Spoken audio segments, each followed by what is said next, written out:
So right now we're going to go to the beautiful island of Cyprus and welcome back Viola Edwards, who is going to moderate a conversation on the topic of emotional health and social impact with the group of speakers that she has. We are sitting at 11:50, and to be fair to them, as we've been fair to everybody, we will give them the 30 minutes that they should have. So we are looking at 11:20, and at 11:20, we will immediately then go into the session, the entertainment session with Helen. I want to hand over to Viola, and let's continue with the next session. Thank you so much. I need camera, please. Yes. It's hello everybody. I'm gonna start while they give me camera. Yes, here I am. Yes, well, very emotional. Thank you so much, Nawal. I was 13 years old when my family emigrated from Lebanon to Venezuela. My working life in the corporate world began in 1972 at the age of 13. So you can imagine how activated I am now after hearing all my colleagues and friends here talking about my area of the world. I started my first company in 1993 after already 21 years of work in the corporate world. So now I have over 48 years since I start working. And I have owned and worked in different countries, in different languages. And in all this time, I understood two fundamental aspects. People are the center of any organization. People carry their emotions wherever they go.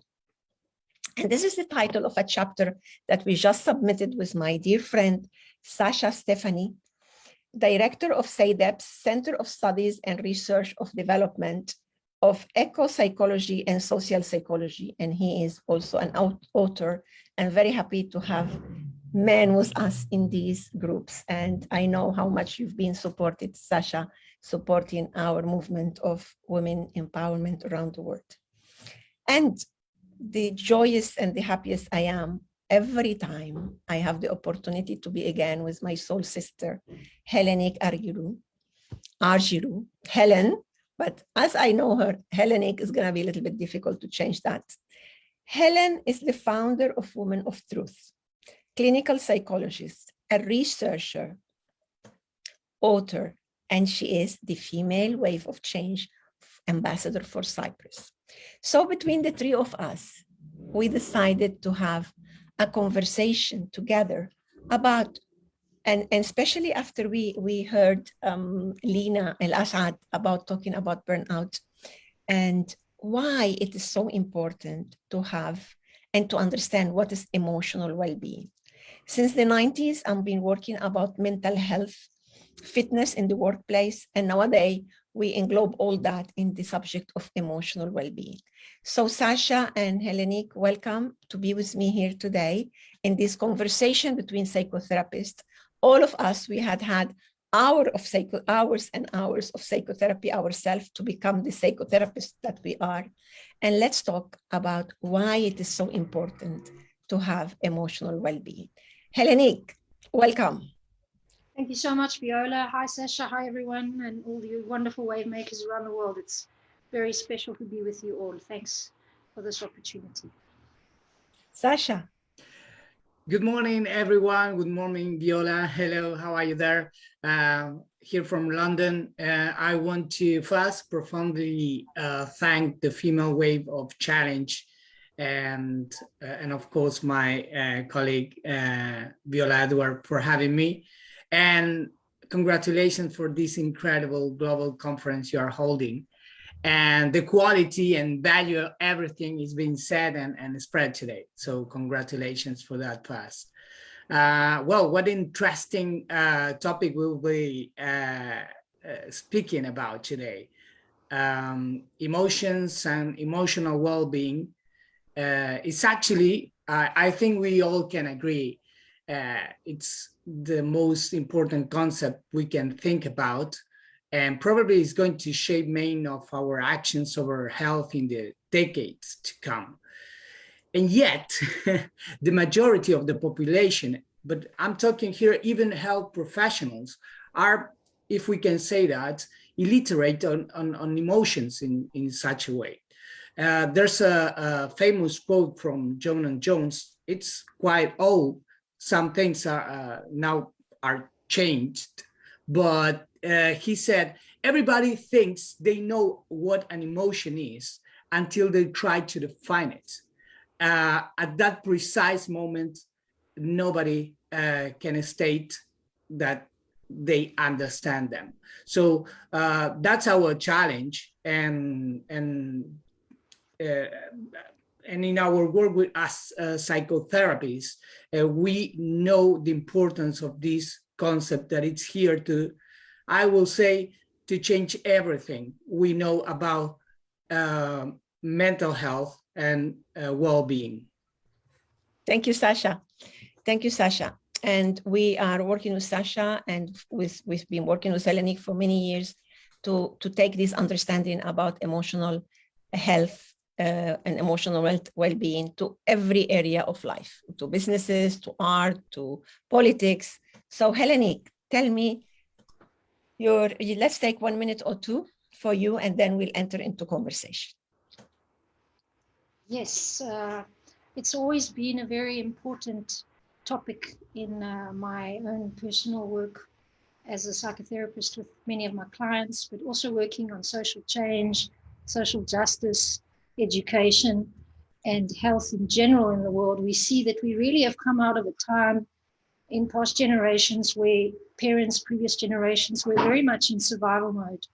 Post-war, industrial age, we've had many different thinking systems that really kept us in a very physical level of survival. And I think this is part of why we haven't been able to easily inherit an emotional education from our parents. Many people are not absorbed emotionally in their families. Many of us don't understand the depth of what's possible emotionally, and we struggle so much to receive emotions, to process them, and to actually honor and respect this incredible intelligence we have as emotional beings. But I think there's a new dawn. I think there's something incredible happening in the world. COVID's been very much part of it. It's important that we step into growth mindset and begin to look at our challenges as evolutionary steps of great change. And we see that we have incredible opportunity now to develop ourselves emotionally as human beings. And we've already started doing that. It's actually a prerequisite, a priority, but also a pioneering move into the future for us to begin to venerate, honor, and elevate our incredible intelligence as emotional beings. And when we start to do this, we create some amazing alchemy, and we can begin to re-educate children, rebuild our systems, and reshape the future, as we're all here busy doing, with a respect for this very powerful level of sensitivity and finesse that we have as emotional beings. So I'm very excited to be in this conversation today. And I think it's an amazing opportunity to be sharing with all of you here, you know, the real reality of being hit hard. We've taken a descent. We've all been humbled, brought to our knees in the last while.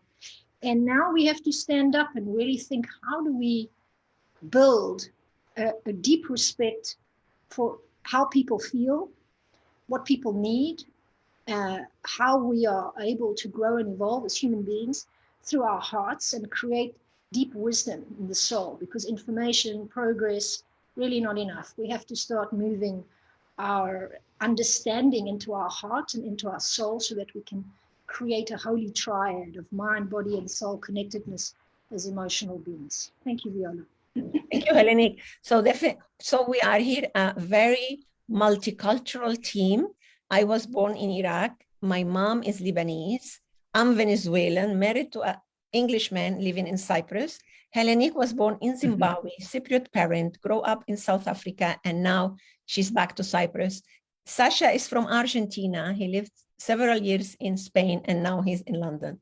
So that's very important to mention, because as Hellenic quite point out about it, we had amazing parent that I remember my mom, who was a widow, become a widow when I was 3 years old, and she was pregnant with my sister Layla. And it's true, she gave us the best in education and the best in nutrition. And you always greet me about the way how I dress. I get that from my mom. She used to do our clothes. She's the woman who took a curtain one day to make me this skirt so I can go to be well, have something new for a party. And it's true that we lost it all so many times, and we start again so many times. And it's true that we used to dress and eat as very wealthy people, but we went through situation of poverty, material poverty. And I, as a specialist in recovery from addiction, I can see very clearly how some people make it through when they have had this home of emotional bonding and support from family. For that, in psychotherapy also, we say the support of family is very important to be able to pass those tunnels of darkness that many of us, we pass through. The one that we have migration and situation as I lived, or the other people who maybe apparently from the outside had a stability, but from the inside didn't have it.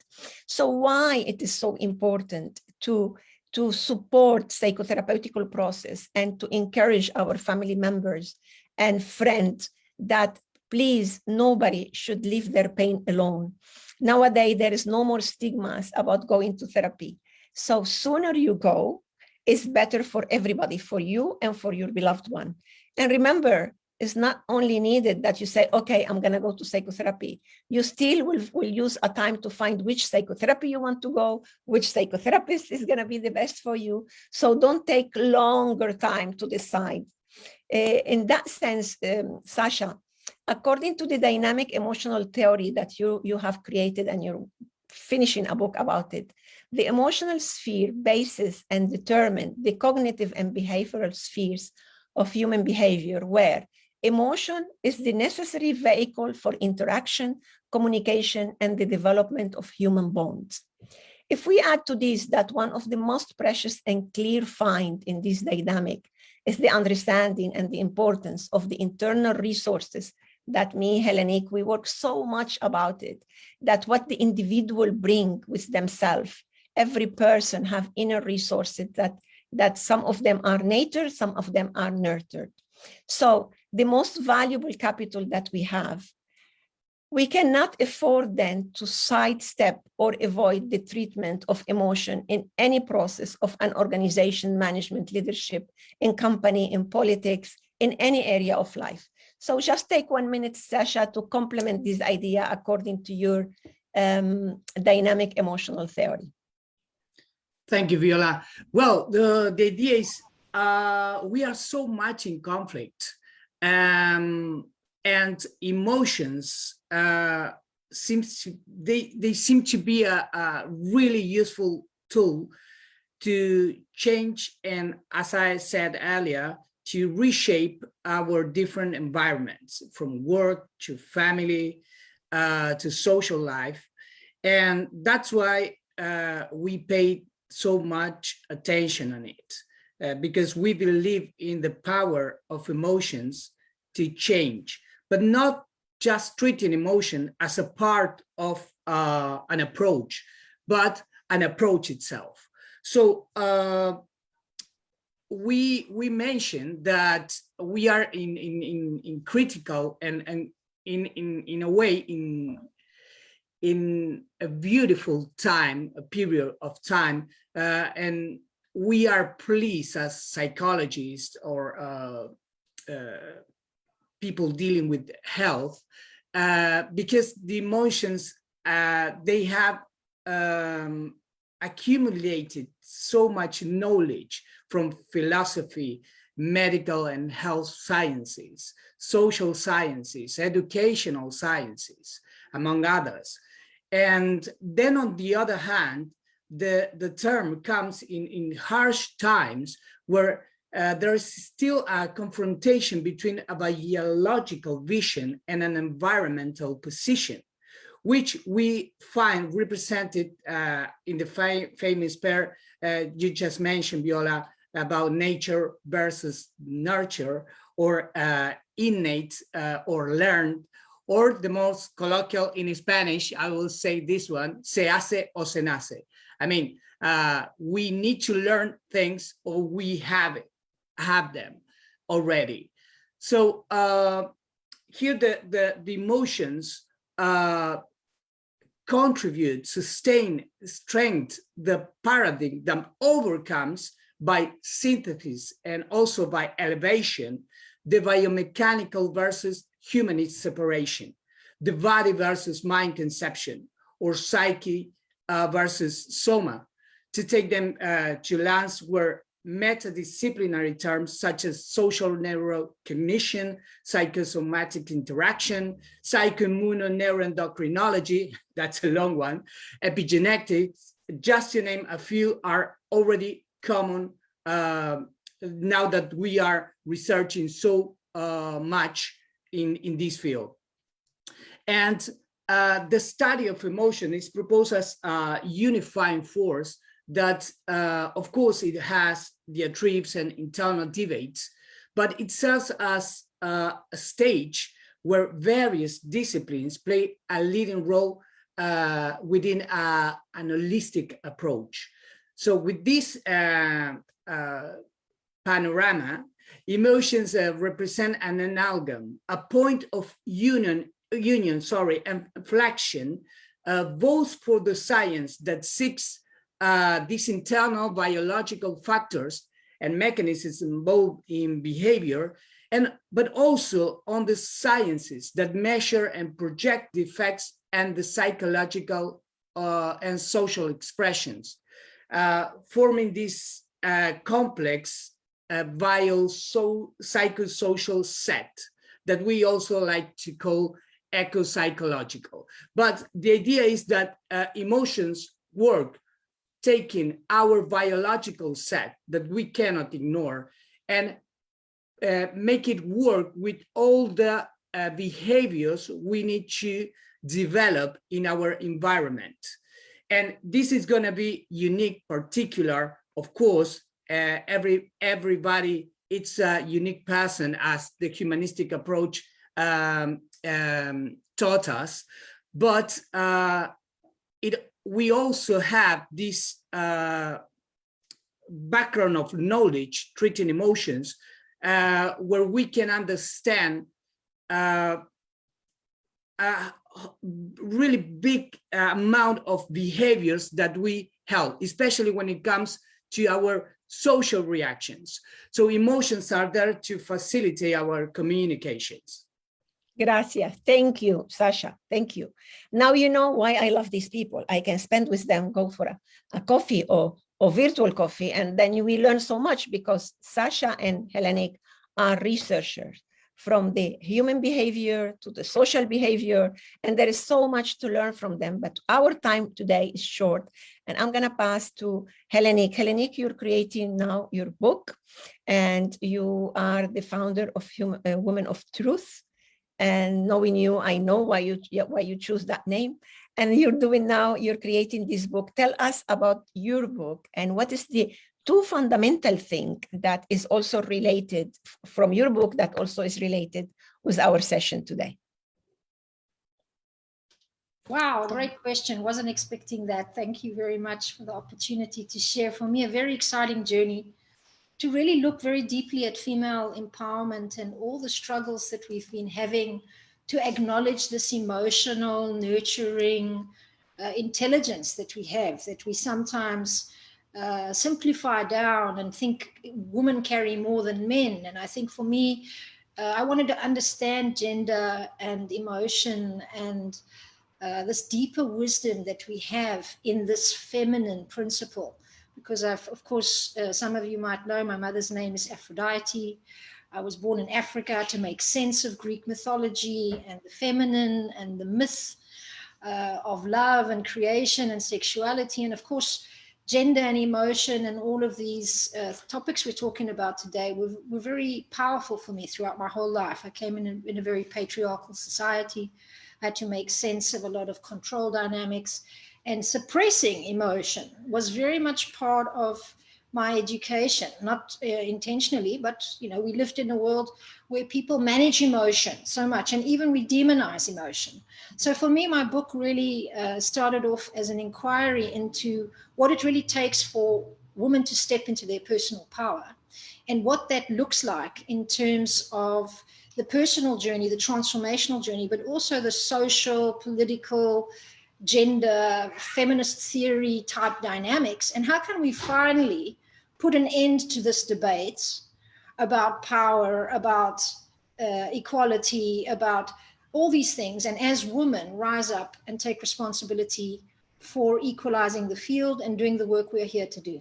So we're bringers of change, both men and women, and we have an incredible path ahead of us to shape the future. And the book really just deals with a lot of global female leaders and their experiences, the women that I've interviewed, but goes further into really beginning to finalize the point that it doesn't really matter anymore. Gender, emotional imbalances, all the things we've been struggling with, they are minor. We have major global challenges to deal with in the world, and we all need to evolve to the highest potential we are as human beings, whether we're men, women, socially disadvantaged or not. We all have to take our next great step in life and keep going. And we are ready to now finally do that, and we have to come together to make it happen. To simplify things down, I want to just say one more thing about emotion, that I think the simplest discovery for me as a psychotherapist to arrive at this point in my life, after the research, after illness, after many different challenges on my own personal path, is to understand that, life is difficult. We have to respect emotional well-being and develop it, because we have to learn to navigate difficult emotions in life. No matter what we think, and no matter how our societies are structured, that will always remain. And in fact, there's a very powerful way to simplify it down to 8 emotions. Every single human being needs to learn to master 8 emotions. Once we can do that, the fear subsides. And I think that's a nice, simple note to end it on, because that's something I hold in my mind. At the end of the day, no matter what we're busy with, we will experience many things, and we are all trying, supporting, and developing each other so that we can deal with these difficult moments and still find the faith to rise to a new dawn. Thank you very much, Viola. Thank you. Thank you, Hellenic. And in 2 minutes, we're finishing here. So I'm following Tebelo's guidance. So thank you so much. And I didn't mention then that thanks to Hellenic, I am in Female Wave of Change. She was the one who introduced me to Ingun and to all these beautiful networks. So eternally thankful. So here we've been talking with 2 researcher authors, and they are doing great work in the world. And I want to remember my teachers from where I learned so much. And one of them is Fwoc. And Fwoc said, we are all human beings at birth, but not all we are human persona. To become a human persona, we need a lot of time and a lot of care to become who we will become. And then also he said another thing, and he said, look, we're coming from these homes that already people, we have a huge conflict. All of us, we love to belong to a tribe. That's a primary need. And we have another primary need, to be free and explore what is it that we can become. And these 2 needs that are so important enter into conflict. And remember, you were raised by people who have the same conflict, and they were raised by people who have the same conflicts, and so forth. So what I want to tell you with that is that all of us, things happened to us in an age that we could not understand the abstract thought. And when my father died and I was 3 years old, I didn't understand what is death. I understand that I never again saw my father. That means that I needed processes, system, guidance to be able to go in what I perceive as an abandonment. So with that, I want to tell you that going into psychotherapy and understanding the world of emotion, as we said in the Great Academy, there is no bad emotion. There just, as a human being, allow yourself to go into the emotion, but please learn not to get stuck in one emotion. Thank you so much for this space, and I hope we always can have space in our gathering about emotional well-being. Viola, Edward here with you, and count on me. And Sasha and Hellenic, thank you so much for your company, and thank you all for this space. Bye-bye for now.